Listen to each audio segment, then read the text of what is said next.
Merci beaucoup. C'est tout le temps que nous avions. Nous allons poursuivre avec le deuxième groupe d'opposition, Monsieur le député de La Pelletrie, pour 23 minutes.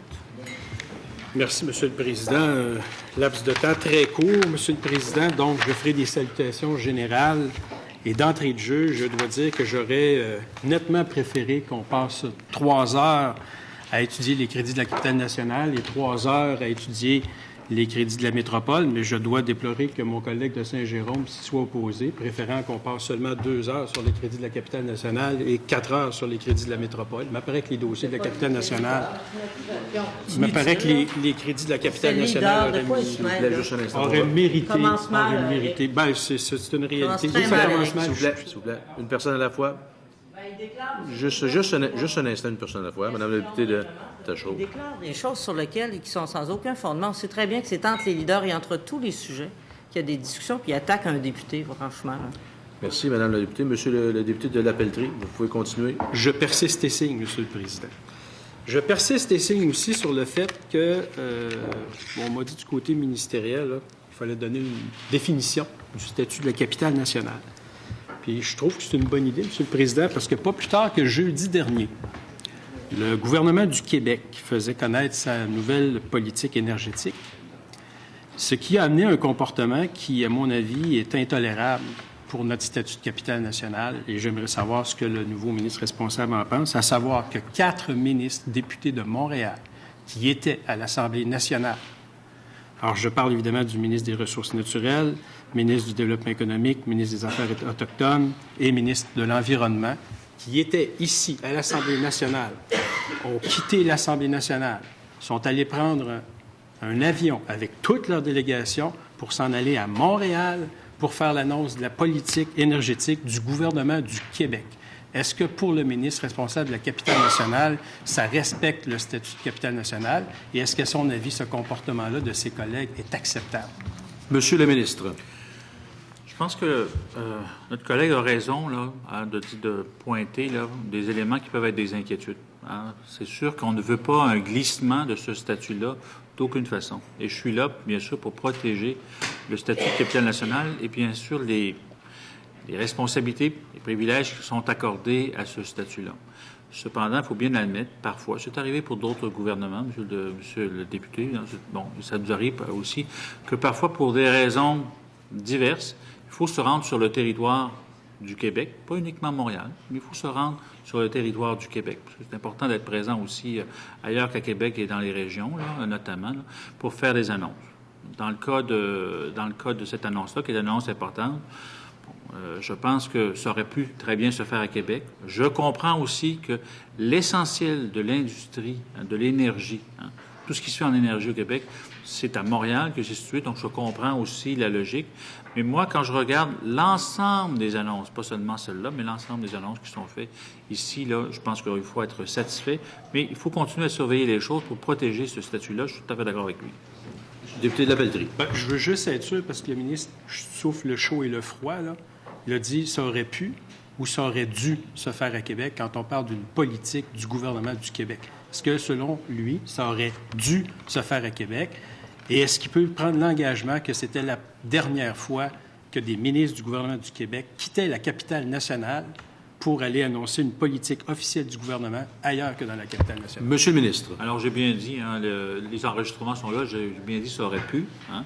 Et puis, ce qui est important pour moi, c'est de surveiller. Je pense que notre collègue aussi, de Tachereau l'a dit elle-même, c'est arrivé sous le Parti québécois. Il peut y avoir différentes raisons pour cela. L'essentiel pour moi, c'est qu'on continue à protéger le statut.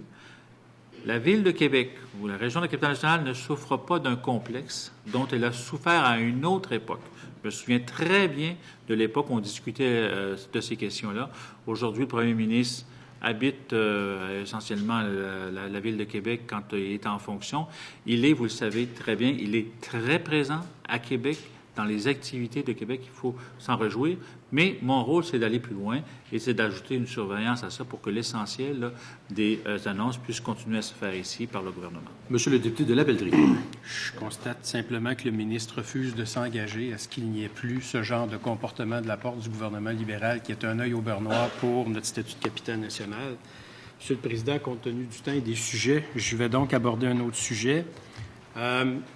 La réfection de la tête des ponts, c'est un projet qui a été annoncé en 2010 par son prédécesseur qui disait un horizon de 5 à 10 ans.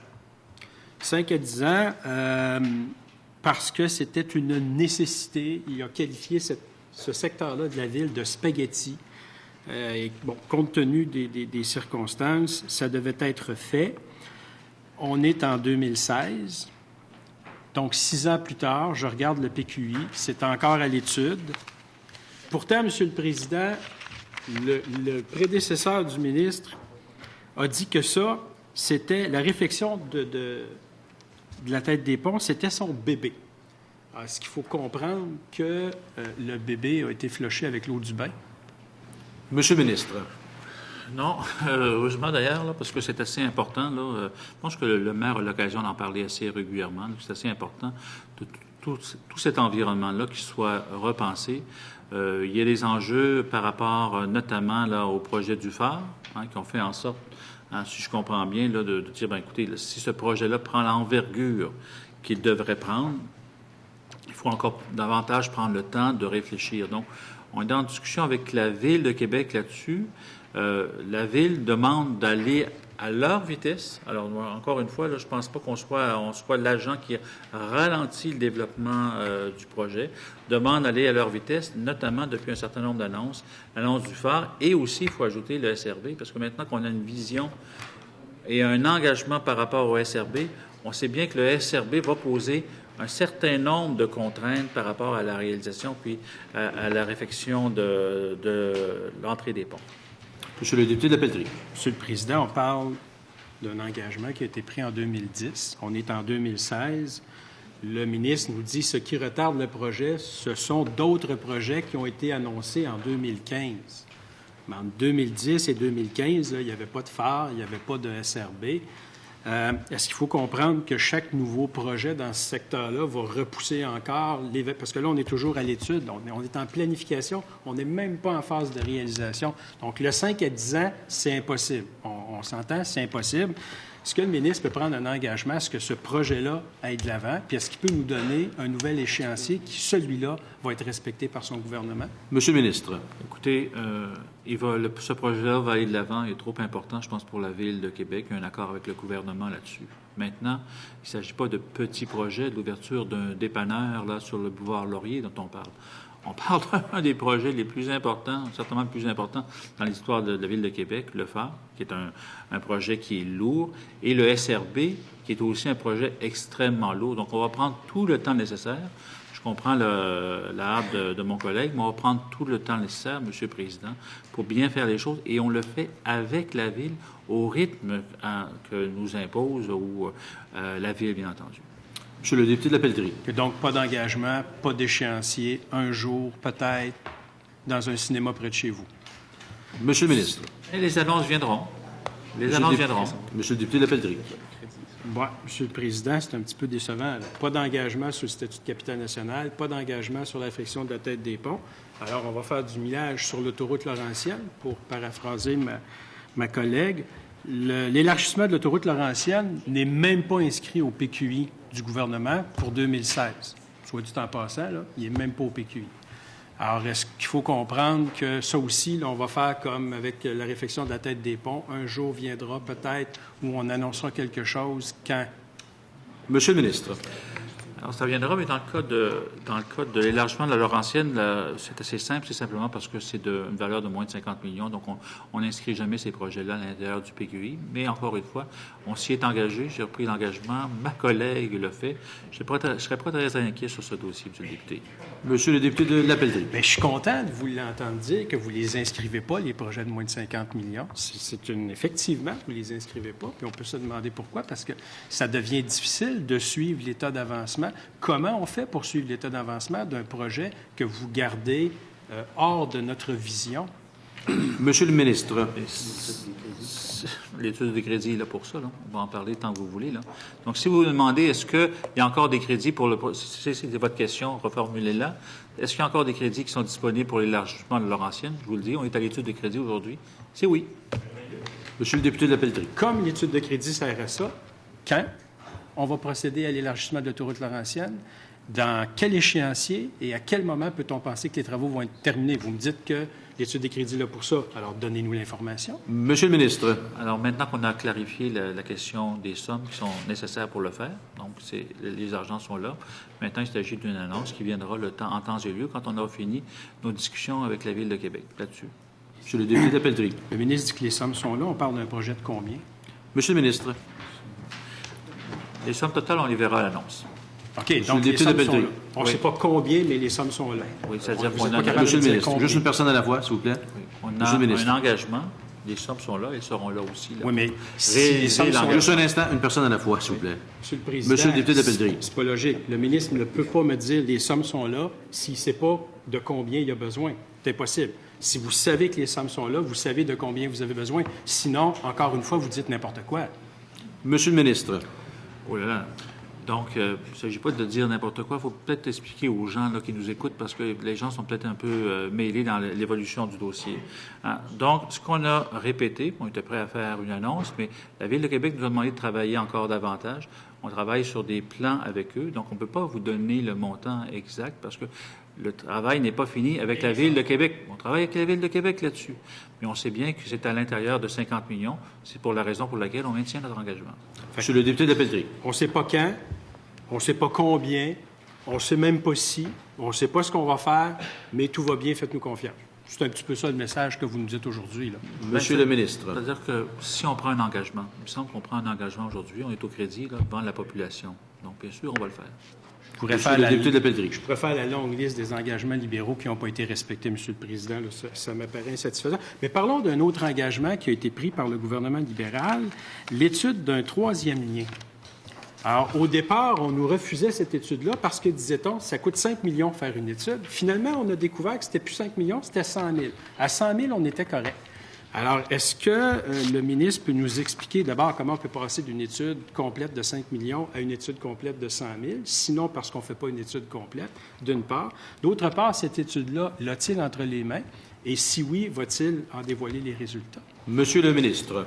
Alors, d'abord, tout simplement, parce qu'une étude de 105 000 nous permet de faire une étude sur le terrain. Puis, dans le cas d'un tunnel, la première chose qu'il faut faire avant de faire une étude plus complexe, c'est de regarder les sous-sols. Parce que selon la nature des sous-sols qui sont à votre disposition, là, vous allez avoir des contraintes extrêmement fortes ou des contraintes plus faibles. Donc, il fallait commencer par ça. Ça ne vaut pas la peine d'aller plus loin, de faire un dessin là, du projet complet.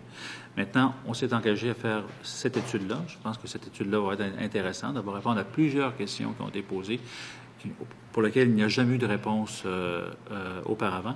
Et on pourra présenter cette étude-là prochainement. Les résultats de cette étude-là, prochainement. Monsieur le député de la Pelletrie. D'abord, je trouve ça intéressant de savoir qu'on n'a pas besoin de ces études-là pour construire un pont, juste un tunnel. D'autre part, est-ce que le ministre me confirme qu'il a l'étude entre les mains? Monsieur le ministre. Donc, je n'ai pas enterré les mains en ce moment. Monsieur le député de la Pelletrie. Donc, vous n'avez pas reçu les conclusions de l'étude au moment où on se parle. L'étude est toujours en cours. Monsieur le ministre. J'ai été assermenté il y a quelques minutes. Là. Ça devrait pas prendre trop de temps avant que je puisse y recevoir. OK, on va arrêter de jouer ces mots. Est-ce que le ministre responsable de la capitale nationale, désincarné, a eu le résultat de l'étude sur son bureau, indépendamment de l'individu qui occupe le poste? Monsieur le ministre. Non. Parfait. Donc, votre prédécesseur n'avait pas l'étude non plus entre les mains. Voilà, pas à ma connaissance. Oui. Parfait. Maintenant, ce que j'aimerais savoir, parce que le ministre a dit quelque chose de très important, il a dit, écoutez, là, pour un tunnel, il faut faire une étude des sols. Mais là, vous vous préparez à mettre le dernier bilan, c'est quoi? C'est 100 millions pour la réfection du pont. Ça ne nécessite pas d'étude. Vous pouvez construire un pont, mais un tunnel, vous avez décidé que ça, on ne pouvait pas faire ça. J'essaie de comprendre dans quelle logique vous nous amenez avec les études. Oui. Monsieur le ministre. Très bien. Écoutez, je ne suis pas ministre des Transports, donc une partie de ces questions-là qui pourraient être très bien répondues, mieux répondues que moi par le ministre des Transports. Dans le cas du pont, là, on sait très bien où ce pont-là va atterrir, puis on a une idée assez bonne des coûts là, que ça représente construire un pont. Un tunnel de la longueur qui est attendue, compte tenu des contraintes de ce que c'est que faire un tunnel, notamment en termes de sécurité, c'est tout autre chose. Il faut éviter de confondre les gens. Mais une partie de ces questions-là qui pourraient trouver leur réponse, bien sûr, là, lors des crédits là, du ministère du Transport. Monsieur le député de la Pelletrie, encore 8 minutes et demie. Merci, Monsieur le Président. C'est parce que le ministre de la Capitale nationale doit être conscient que l'engagement qui avait été pris par son gouvernement en campagne électorale concernait une étude complète sur la faisabilité d'un troisième lien qui a été refusé par le très montréalais ancien ministre des Transports et qui est toujours refusé par l'autre, toujours aussi montréalais, nouveau ministre des Transports. Puis pendant ce temps-là, on s'attendrait à ce que le ministre de la Capitale nationale, lui, se batte pour respecter des engagements qui ont été pris auprès des gens de Québec.